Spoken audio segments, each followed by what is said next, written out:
Welcome to the Chronicles of the Curia Virtutis et Sapientiae, or Hall of Virtue and Wisdom. This video was created by AI.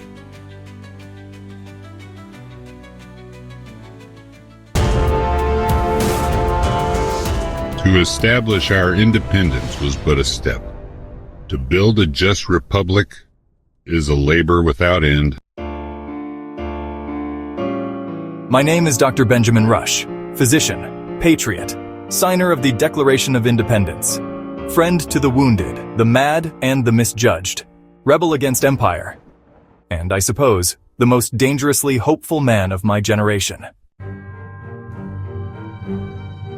I speak to you now not as a ghost, but as a witness. I've returned because I recognize this moment, the fevered pitch of a republic infected by apathy and spectacle, and I've come to remind you, liberty without virtue is but a sword in a child's hand.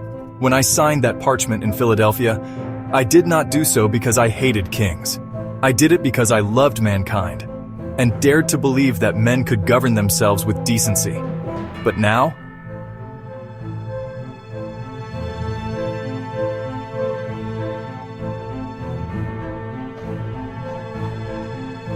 I see Rome reborn, not in marble, but in moral rot. Have you forgotten what we began?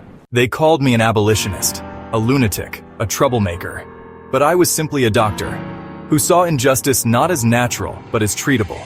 I believed a republic could reform its prisons without cruelty, treat the mentally ill as patients, not demons, educate women and laborers with the same rigor as their masters, free the enslaved before the chains corroded the soul of the nation. And I warned again and again that God would not bless a country that chained children to auction blocks, neither should you.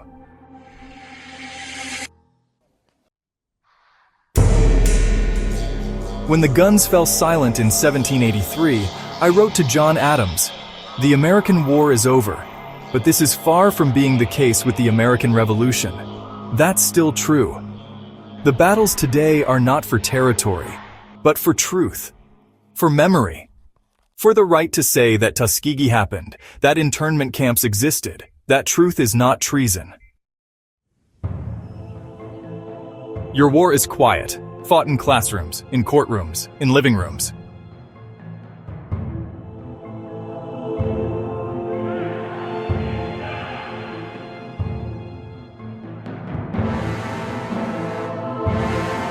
And let me tell you plainly, you are not winning. Not because your enemies are strong, but because your virtues are sleeping.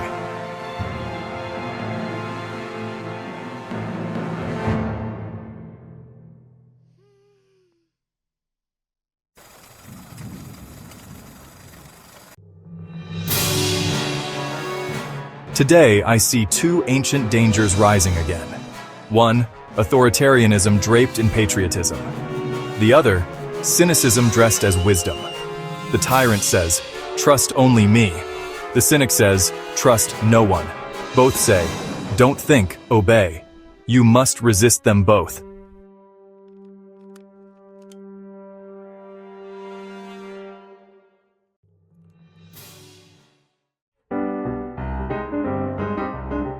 Authoritarianism does not require jackboots. It needs boredom, distraction. Citizens who read headlines but not books, who vote feelings, not facts, who forget that silence is not peace, it's surrender.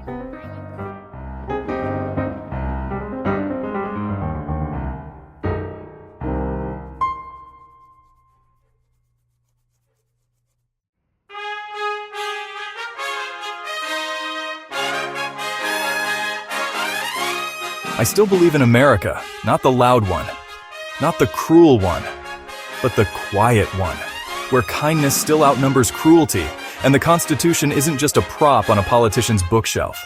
The America where John Lewis bled to cross a bridge, where Cesar Chavez fasted for dignity, where Harriet Jacobs wrote her story so her children might one day be free. That is the republic we meant to build, and it still waits for you. I have not come to scold, but to stir. You stand now, as we once did, on the edge of collapse or courage. If you kneel to strong men, if you let conspiracy outshout conscience, if you silence teachers and mock the meek, you may still call it a republic, but it will be one in name only. And if that happens, may God forgive you, because history will not.